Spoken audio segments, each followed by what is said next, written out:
انتهت مرحلة الثمانينيات لتدخل البحرين إلى حقبة التسعينيات ويتسع نطاق المواجهات الشيعية ضد الدولة. أنا المدعو جاسم حسن منصور حسن الخياط. في عام 1990 ذهبت إلى قم في إيران، حيث درست في المجمع العلمي للطلبة البحرينيين، ومن خلال دراستي تعرفت على رجل بحريني يدرس في قم يدعى علي أحمد كاظم عبد علي المتقوي، وكنا نتبادل الأحاديث السياسية عن الأوضاع في البحرين، وتلاقت وجهات نظرنا في معارضة الحكم القائم. في بداية عام 1993 طرح علي كاظم فكرة تشكيل الجناح العسكري لحزب الله البحرين، وأن هذا الأمر قد قام بمناقشته مع السلطات الإيرانية، حيث أبدوا استعدادهم لتقديم كافة المساعدات لإنجاح هذا التنظيم. لكوني خطيب طلب مني الشيخ محمد مجيد الرياس التطرق في خطبتي إلى الأمور السياسية والحماسية، وفعلا ألقيت عدة خطب ذات طابع حماسي في مآتم مختلفة في مناطق سترة والنويدرات وسنابس وكرزكان وكرانة. أنا المدعو فخري عبد الله راشد خليل، وأنا أعمل في المدرسة الإيرانية منذ عام 1991. من خلال عملي في المدرسة توطدت علاقتي بأحد الدبلوماسيين الإيرانيين العاملين بالسفارة الإيرانية في البحرين، ويدعى حسن خزعلي، حيث كان يتردد على زيارة المدرسة الإيرانية. وبعد ذلك أخذ يجتمع بي في منزله في قرية كران، وكان يركز في حديثه على أن إيران هي الدولة الوحيدة في العالم التي تدافع عن الشيعة، ويجب علينا الاتفاق حولها. أنا طالب بجامعة البحرين وأدرس الهندسة الكيميائية، وقد حصلت على الدبلوم، ثم قررت أن أسافر إلى الكويت لأن مجموعي لم يكن قويا في موضوع دراسة، وسافر معي أخي عباس. عرفني شقيقي عبد الأمير قبل سفرنا على المدعو رائد الغسرة، وهذا الأخير أخبرنا أنه يعرف 3 أشخاص في الكويت، وهم حسين المعتوق كويتي الجنسية، وحسين الغسرة يلقب بأبي صادق وهو كويتي، وكذلك محمد حبيب وهو رجل دين بحريني مقيم في الكويت.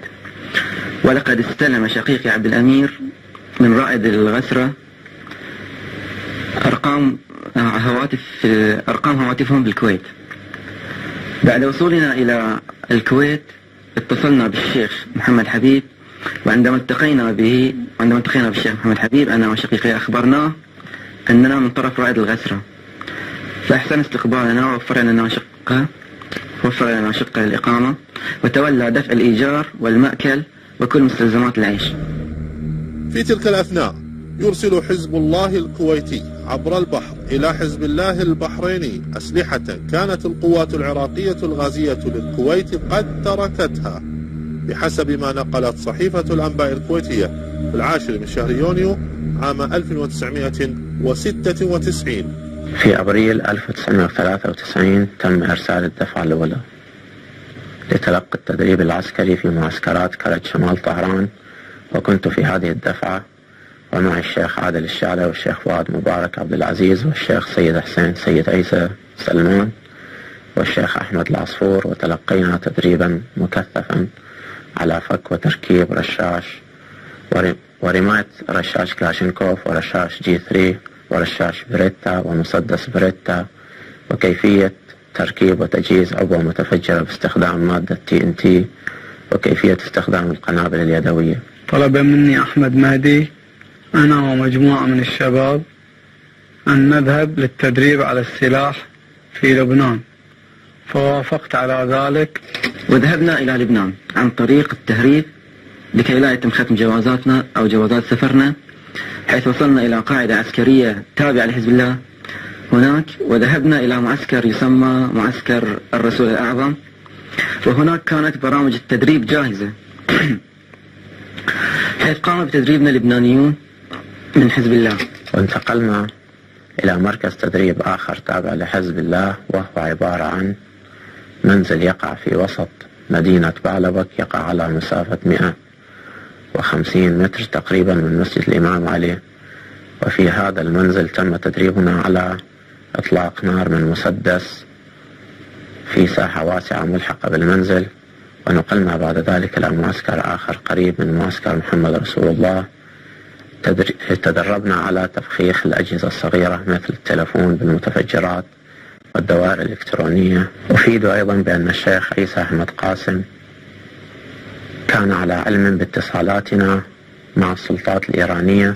في إحدى الاجتماعات عرض علي حسن غنام ضرب المحلات السياحية في البلاد لغرض إعطاء القضية والمطالب زخم إعلامي لاستمرار الضغط على السلطة بهدف الاستجابة للمطالب.